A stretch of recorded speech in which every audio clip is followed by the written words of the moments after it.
So the Summer Games Fest of 2024 just ended, and we got to talk about it. So I did do a live stream earlier today, just a watch party watching the Summer Games Fest. It was my first time doing a live stream for a game show, and it was pretty cool. It was pretty fun doing something like that for the first time. But as I was watching it, I was kind of noticing that there were a lot of boring moments where like nothing really crazy was happening, nothing over the top or like special was happening. Like there was some interesting stuff announced or shown off here and there, but that was pretty much it. Not too much. Honestly, as far as like new things that we didn't know about already. There were a lot of stuff that were shown off from games that are already out or that we already know of.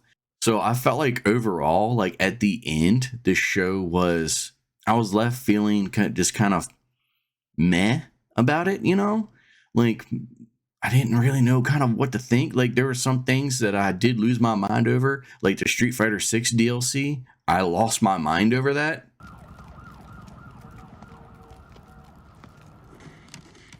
Oh yeah, Street Fighter. Okay.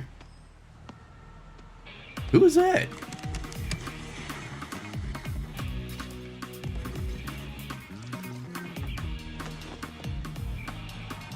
No way!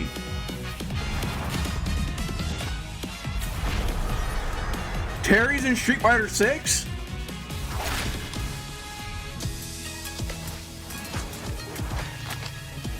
What? Really? Mine too?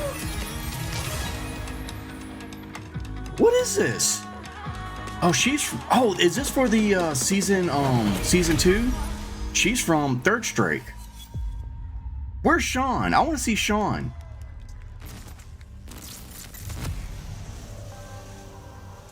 Sagat?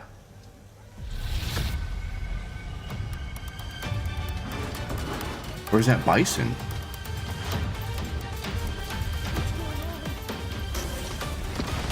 Oh, that's Bison, yeah.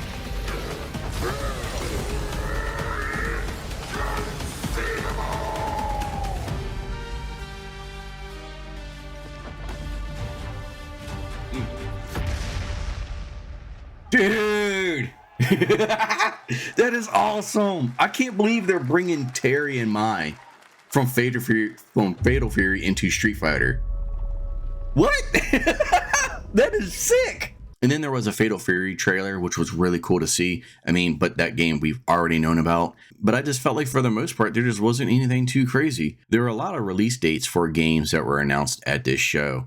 These were games that we already knew of, but they just didn't have release dates for. But at the show, they actually had a trailer and they followed up with a release date, which was cool. And I felt like it was like multiple games where it was just a trailer just to announce a release date, and that was pretty much it. Like for Dragon Ball Sparking Zero, that game we've known about for a while, and we've seen a lot of gameplay and trailers of that over the past few months, and there's never been a release date, but today they announced a release date.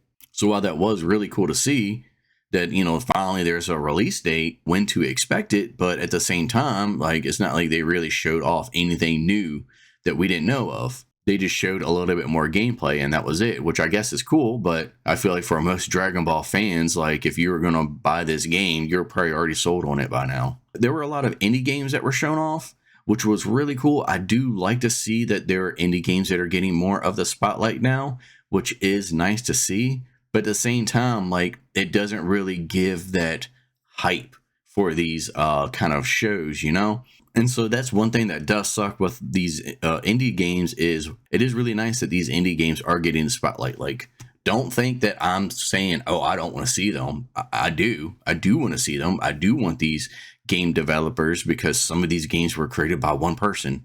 Like the Bean game, I think that was created by one person. So, like, I love seeing stuff like that. It's just, you just can't help the fact that sometimes, like, when you have a whole show and the majority of the show is just indie games and you're not really showing much of anything else, it's not as exciting. And I'm not trying to knock on indie games. I'm just stating how I felt when I was watching the show. As far as like good things for the show that I really did love was, of course, I already talked about it, the Street Fighter 6 DLC. I lost my mind over that. The Fatal Fury trailer was really cool to see. I enjoyed seeing that. The Power Rangers game was a brand new game that I didn't know of that was in the works, and so that was really awesome to see that. I was really excited at first. It was like a 2D, beat 'em up, which was awesome. And then the trailer started to show a little bit more, and there's like a third person like vehicle mode where you kind of go around on the street and you get dodge stuff and you shoot enemies. And then they showed the Megazord battle, and it's like a first person thing, and I'm like, what is this? Why?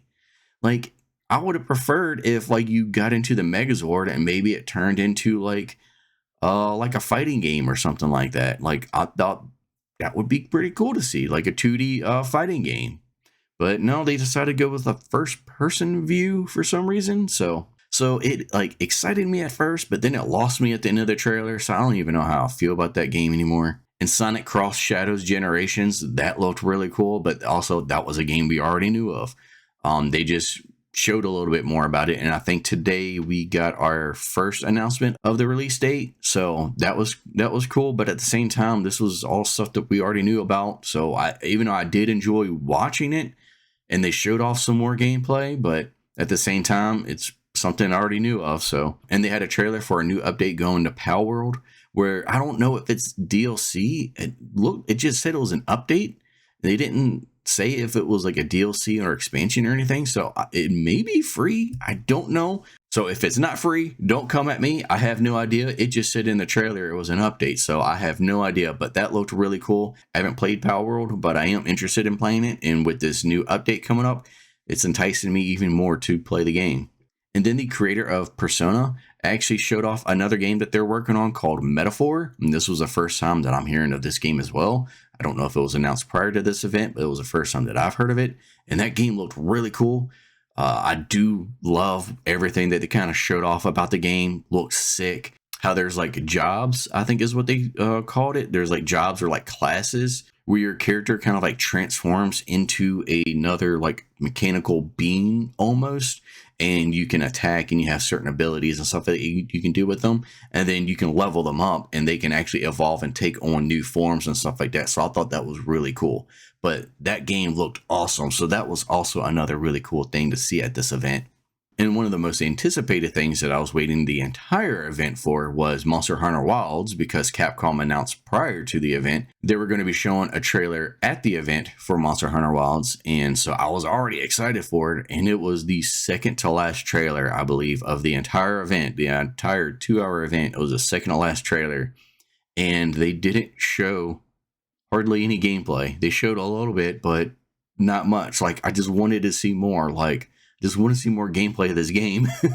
But they did say that they are going to be showing some more stuff off at Gamescom later this year. So that's really cool to see. I think that's in August. So definitely going to be checking that out. But for this event, they didn't really show off enough of the game to really kind of fill that hype that I have for it. And then the very last game that they showed off was Phantom Blade Zero. I don't know if this was a brand new game that was never announced before. This is the first time that I heard of it or that I've seen anything of it, but that game looks so freaking cool.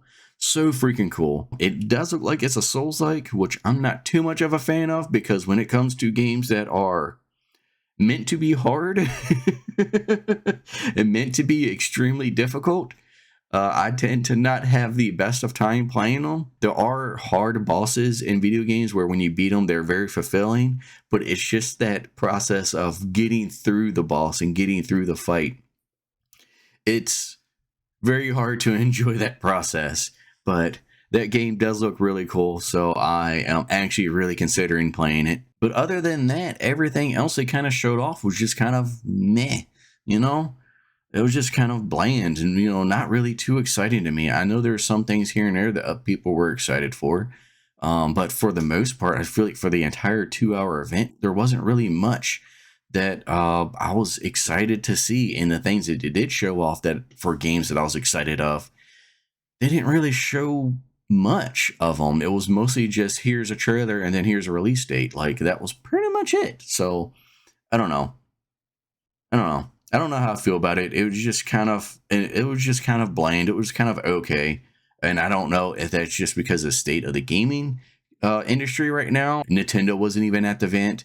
And it seems like PlayStation and Xbox, it feels like they're kind of slowing down almost, like they're not really putting out too much right now. I don't know. It's just the way it feels. But that's just me. Just comment down below. Let me know how you feel about the event and what games you're looking forward to. And also don't forget to like and subscribe to the channel. I'm Dude Retro, and I'll see you next time.